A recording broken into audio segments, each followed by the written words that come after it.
Boa noite, meus queridos amigos do Descomplica, tudo bem? Que a nossa aula hoje é uma aula inteira. Nós vamos fazer análise de redações. Nós vamos trabalhar com redações exemplares, tá? E quando eu falo exemplares, não significa redações como exemplo. Não necessariamente todas elas vão ter a nota máxima, não necessariamente todas elas vão ter a nota 1000. Algumas delas, vocês estão aí com o material, algumas delas eu já coloquei na aula passada, me lembram-se da aula passada, foi a análise de tudo que você deve fazer para agradar a banca do Enem. Inclusive, esse vai ser o conteúdo da aula do Enem em 10 semanas. Cuidado, a galera que assistiu a aula da semana passada, a aula do Enem em 10 semanas vai ser o mesmo conteúdo da aula da semana anterior, tá? Isso é importante porque tem gente do Enem em 10 semanas que não assiste às aulas regulares, comprou só esse pacote, eu tenho que falar sobre isso com eles. Se você quiser assistir de novo, não tem problema. Se você já assistiu e não quer assistir de novo, pode descansar. Descansar não, pode estudar alguma outra coisa na nossa segunda aula. Hoje, a gente vai ver redações que vocês ainda não viram, redações inéditas. Eu quero avaliar o que bons alunos fizeram para agradar a banca e o que maus alunos fizeram e vocês não devem fazer sob pena de desagradá-la, tá bom? Pessoal, eu botei 5 redações, deixa eu explicar para vocês. Texto número 1 foi um texto tirado do Guia do Participante do Enem, que foi publicado esse ano pelo INEP, foi divulgado esse ano pelo INEP, tá? É uma redação que recebeu nota 1000 em relação ao tema do ano passado, Movimentos Migratórios para o Brasil no século XXI. A mesma coisa do texto 2, eu peguei os dois do Guia do Participante, vocês têm acesso a eles, e eu quero falar sobre uma ou as duas redações ainda hoje.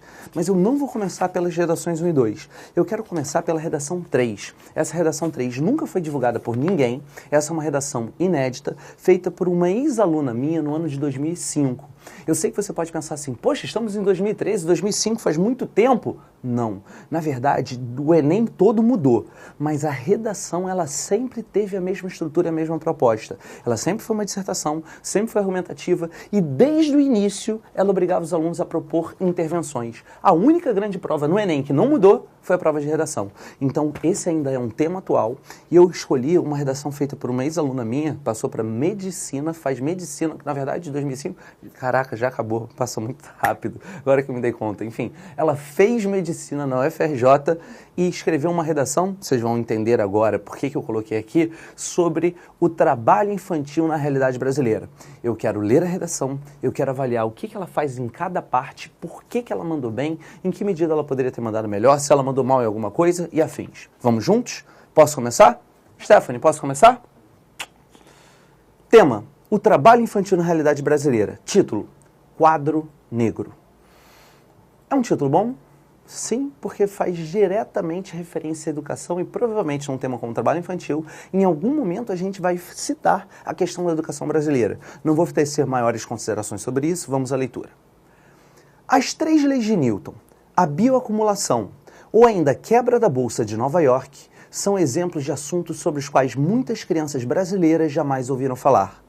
Isso se deve principalmente porque, em vez de estarem sentadas em carteiras escolares, sacam enxadas, procuram qualquer tipo de emprego. Esquecidos em uma sociedade capitalista, esses pequenos adultos tentam ajudar como podem suas famílias, ou apenas a si mesmos. Vamos lá, pessoal. Eu estou aqui, não coloquei, deveria ter colocado, mas eu escrevo aqui rapidinho, tá? Eu quero fazer análise dessa redação número 3, tá? Deixa eu só marcar aqui, porque como vocês sabem, o meu toque não me permite continuar a aula se o quadro não estiver minimamente organizado. Então, estou falando sobre a redação 3. A gente está na fase da introdução sobre o tema trabalho infantil na realidade brasileira. Se vocês assistiram Hangout ou assistiram as aulas de introdução Hangout hoje, né, ou as aulas de introdução em todos os outros dias, vocês devem se lembrar, a gente até já falou sobre isso, né? O que ela faz no início da introdução? Quando ela cita as 3 leis de Newton, bioacumulação ou a quebra da Bolsa de Nova York? Respondam para a Stephanie. Por que ela está mandando bem aos olhos do Enem quando faz essas 3 referências ou 3 citações?